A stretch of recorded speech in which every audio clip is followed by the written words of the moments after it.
Welcome back to என் சமையல் ledger with Vinod Kumar. இன்னைக்கு நம்ம பண்ண போகிறது ஒரு ஸ்பைசியான கொத்தமல்லி தொகையல். இந்த கொத்தமல்லி தொகையல் என்ன ஸ்பெஷல்னா, இதில் நம்ம எள்ளு சேர்க்க போகிறோம்.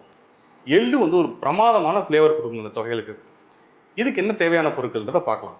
கடலைப்பருப்பு 1 டீஸ்பூன், உளுத்தம் பருப்பு 1 டீஸ்பூன், வதக்கிறதுக்கு கடலெண்ணெய், எள்ளு 1 டீஸ்பூன், கருவேப்பிலை 1 கொத்து, பெருங்காயம் 1/2 டேபிள் ஸ்பூன், கொத்தமல்லி 1 கட்டு நல்லா வாஷ் பண்ணி நறுக்குனது, இடிச்ச பூண்டு ஒரு 10, காஞ்ச மிளகா 3 நம்பர். இப்போ நம்ம கொத்தமல்லி தொகையல் பண்ண ஆரம்பிக்கலாம்.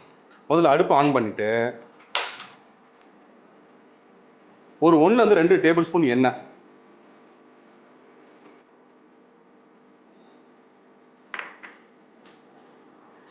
எண்ணெய் லைட்டாக சூடாகட்டும்.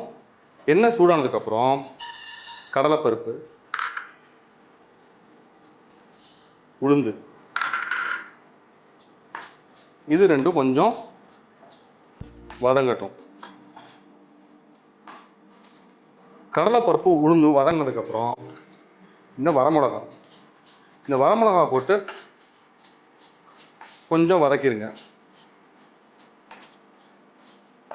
இதோட சேர்த்து பூண்டு,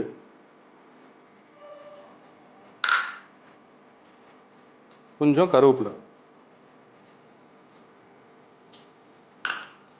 இது எல்லாத்தையும் நல்லா பொன்னிறம் வர அளவுக்கு வதக்கணும்.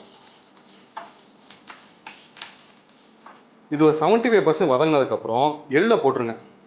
எள்ளு வந்து முதலையே போட்டுறாதீங்க. எள்ளு முதலையே போட்டிங்கன்னா சீக்கிரம் அது கருகிடும், வெடிக்க ஆரம்பிச்சோம். ஸோ ஆல்மோஸ்ட் இது வதங்கின ஸ்டேஜில் எள்ளு போட்டால் தான் கரெக்டாக இருக்கும். இந்த எள்ளு போட்டு ஒரு 1/2 மினிட் to 1 மினிட் வதக்கினா போதும், அது வதங்கிடும்.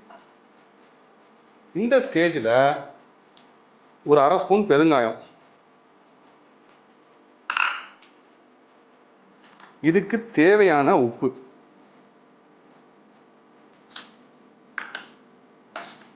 இதை போட்டு வதங்கினதுக்கு அப்புறம் நம்ம நறுக்கி வச்சிருக்கிற கொத்தமல்லியை உள்ள போட்டுருங்க. கொத்தமல்லி போட்டு ரொம்ப நேரம் வதக்க வேண்டாம், ஒரு 2 பெரட்டு பெரட்டுனா போதும்.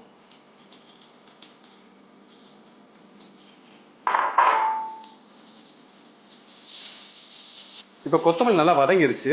இதை அடுப்பு ஆஃப் பண்ணிவிட்டு இதை கொஞ்ச நேரம் ஆற விடணும். ஆற விட்டதுக்கப்புறம் இந்த தொகையில அரைக்கணும். வேணும்னா கொஞ்சம் தண்ணி ஊற்றி அரைச்சிக்கோங்க, மோஸ்ட்லி தேவைப்படாது. இப்போ இந்த கொத்தமல்லி நல்லா ஆறிடுச்சு. இதை நம்ம தொகையில அரைக்கலாம்.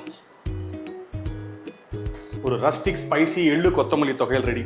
இது நல்லா சூடான சாதத்தில் நல்லெண்ணெய்யோ நெய்யோ ஊற்றி பிசைஞ்சு சாப்பிட்டு பாருங்கள், ரொம்ப ஃபேண்டாஸ்டிக்காக இருக்கும்.